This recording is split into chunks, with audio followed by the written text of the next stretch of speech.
You gotta kill a fish machine. I couldn't even see the fish on the lure. And your fish encyclopedia has been updated. No more fishing. No more fishing. Across the map, you'll see a lot of little glowy things that you can pick up. These are just items that you can gather for crafting or anything like that. We promise there are bigger fish to catch. Yes, there are. I've seen them. Would you say there are bigger fish to fry? Possibly. Possibly. So the map is very what's the open? word? It's very open. It's also very rich, yes. Dense with items. But you can. It's very interactive. So you can, because you're an android, you can double jump. Oh, perfect. And like all androids. Based on your abilities, you can also double jump and also cancel an attack that you do mid-air to push yourself even higher to reach new heights. Yeah. So you'll see right here, my double jump isn't actually high enough to get on top of this. Right. Okay. But if I actually use one of the aerial attacks in the middle and then cancel out of it, it'll allow her to get up even higher. So now she's able to get up there. Nice. So there's a lot of interactivity, and you'll find certain rewards if you were able to reach these places, and you can flip across and make it look really stylish. Well done, Neil. Another gold star for you. Another NieR star for you. Now tell me a little bit about the combat system, because obviously the team of Platinum Games prides itself, and rightly so, on extremely frantic, skill-based, really rewarding combat systems. I mean, it's especially the case in one of my some of my favorite action games, which I will not name here because they're from different companies. But tell me a little more. So part of the combat system is actually the pod. The pod is your ranged attack weapon. He can use certain skills. He's actually something you can also level up yourself. Okay. So your pod can level up with you, and we'll show off one of the abilities. That's the laser. Let's do it one more time so we can see the actual full-on laser. Charge it up. Yeah. Waiting to recharge my lasers. Oh, that dodge is rad sauce. So the dodge is if you hit dodge at a certain point, like right when the enemy attacks you, yes, you'll disappear into the ether and you'll completely dodge the attack. It looks really stylish. And then if you hit an attack button right afterwards, you'll do a special dodge attack. Looks really cool. So we're going to change our abilities out so you can show off another one. And we're going to change to the hammer. Please. So your pod is going to materialize into a hammer, and we're going to smash one of these enemies to bits. Oh my god. That's fantastic. Boom. It's maybe a little overkill for that particular enemy. I mean, we got to make sure they're dead. Right. You know? Yeah, always make sure. This is the place that weapons trader was talking about. Uh-oh. I'm picking up hostile machine life forms. So, as you can tell on your mini-map with the big red circle, this is the quest area where the weapons trader wanted us to go to pick up some of the parts that he needs to repair his device.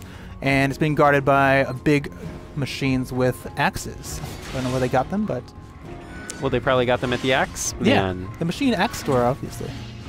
Axe Man was the best I could do in that situation to come up with where they got their axe. Let's go buy our axes at Axe Man, guys. Need an axe? Axe Man. You need a ride. You need a ride to Axe Man. So these guys are doing massive damage. Yes, Neil, please be careful. Please. Oh, watch. Oh, see. Ooh. So since you're an android, things go black and white. Things go haywire because. Oh, he is dead. Okay, so. Oh no. Oh no. Neil, what have you done? What will happen? What have I done? So.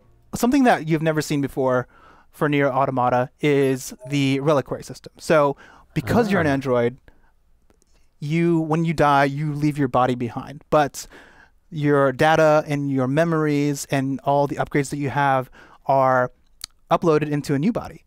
So they're uploaded into a new body, and they're sent back to the bunker, to the moon, and they come back down to Earth to continue venturing, right? So what happens is your body's still there, your old body's still there. So if you come across your old body on the map, you can do two things. You can either retrieve it for parts, or you can try to repair it. So you can try to repair it, and if you repair it successfully, it will become an ally and it'll help you in combat. No way. Are you guys kidding me with this? Pretty cool. So we have awesome blade-wielding android ninja lady. Yes. We have a long-range robot with materializing powers. Yes. We have a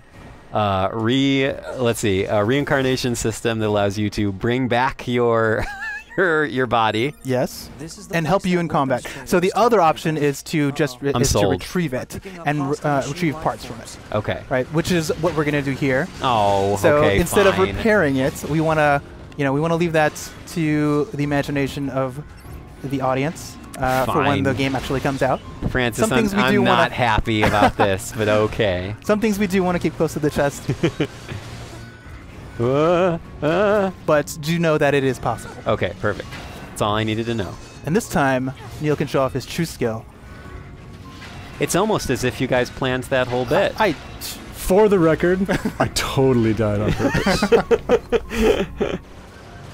Neil, how many hours would you say you've put into this game already just to get to your skill level right now? I've put in a few. A few, The yeah. really neat thing about the game is that even with very little time spent and not a whole lot of skill, you can do some really cool, flashy things. But there's a ton of depth. So with the whole being able to cancel out of any attack, if I go into a combo but then dodge, I can cancel out of that combo. So there's a ton of depth. So we feel like it's something that has a chance to appeal to maybe folks who are more into RPGs that don't have a huge action element, but then also those hardcore action gamers that will get all of that. They depth. want to build combos. They want to experiment with different battle setups. And here we go. Here's our old body. We can hold circle. We can retrieve it, and that's what we're gonna do, or we can repair it. So what happens if I forgot to tell you about the other option? Okay. So when you repair it, one of two things can happen. It can become an ally, Right. or it can, if you left it there for too long, it can become corrupt, and it'll become an enemy. Oh. But if you defeat your old self, you'll get even more bonuses. Okay. Yes. So would you say it would be more beneficial to let your old body become corrupt and then defeat it for added should be bonus? It depends if you really Let's want the get this back bonus to the or trader. if you actually need the help in combat. Okay. Depends on the situation. I see. Yeah. Tactical choices to make depending on the situation. Now, Francis, something tells me that we are not in modern day Earth. He missed. Oh, it's I okay. missed- It's okay. That's the jump that I was practicing earlier, and I missed it. I mean, so that's sad. not the end of the world, though, right? Second time's a charm. I mean, this is the end of the world in that the world seems to have ended in this game, but... It's a new world. Not the end of my world. I see. It's the beginning of the android world. I see. And the new world for humankind is the moon. There you go. Hey, look at that. Woo! There we go. Yeah. Made it. So, dude, that was like a few inches. Yeah, it was really close. Well, it just kind of goes to show, there's these very high locations you can get to, and there might be some things that You might want to. Are you saying you might want to poke around and Yeah. explore a bit? Exactly. Okay. Now, So- tell me a little bit about the weapon selection that we have here, guys. Yeah, so there are 4 types of weapons that Okay. 2B can wield. Other than her pod, she can wield a greatsword, which is the 2-hand sword that you see on her back Mhm. right now. There is a 1-handed small sword, which is the katana that she's wielding right there. Virtuous Contract, that's the name of it. She can also just fight with her bare fists. She's an android, so she's very strong, so she can really manhandle these androids. Okay. And that's the fist weapon. So she can wear bare fist. She can utilize her bare fists, Bare fist, or she great actually swords. has actual fist weapons, which we've seen in previous trailers Awesome. as well. Awesome. And the fourth is the lances. Okay. Yeah, like And- spears. And then in terms of skills and combo types, is this a system that has? Is this a game that has an unlocking system for your skills? Like, for example, if I want to wield the greatsword, do I unlock various greatsword skills? No. How is that set up? So greatswords, once you acquire a weapon, Mhm. you can utilize it whenever you want. Fully utilized. Yes. Got it. Yes, but the cool thing about it is you can have 2 sets of loadouts. Okay. So you can have, depending on your playstyle, how you want to play. If you like a certain weapon better than the others, you can have, you can utilize your fist weapon with your small sword, or your fist weapon with your great sword, or your lances with your small sword.